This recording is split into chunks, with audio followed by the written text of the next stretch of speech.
বেগম খালেদা জিয়াকে রাজনীতি থেকে দূরে রাখতে মিথ্যা মামলায় সাজা দেওয়া হয়েছে, যা যুক্তরাষ্ট্রের মানবাধিকার রিপোর্টেও উল্লেখ করা হয়েছে। এমন মন্তব্য করেছেন বিএনপির সিনিয়র যুগ্ম মহাসচিব রুহুল কবির রিজভী।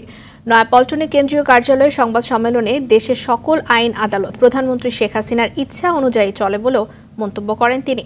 সীমান্তে প্রতিনিয়ত ভারতের বিএসএফ কর্তৃক নির্মমভাবে বাংলাদেশিদের নিহত ঘটনায় তীব্র নিন্দা জানিয়ে রিজভী বলেন, এসব ক্ষেত্রে সরকার নীরবতা পালন করেন। অবিচারের কি নির্মমতা সেটা আজকে বিশ্বের গণতান্ত্রিক দেশের প্রতিবেদনও উঠে আসছে। যুক্তরাষ্ট্রের মানবাধিকার রিপোর্টের ব্রিফিংয়ে a political প্লয় to remove the leader of the opposition, দেশনেত্রী বেগম খালেদা জিয়াকে উদ্দেশ্য এটা বলেছেন, ফ্রম দি ইলেকটোরাল প্রসেস। ওই যে 111-এ দেশনেত্রীর নামে 4টা মামলা দিয়েছিল আর শেখ হাসিনার নামে 15টি মামলা, কিন্তু যে ক্ষমতার জোর এত বেশি, সেখানে আইন কানুন আদালত কোনো কিছুর প্রয়োজন হয় না।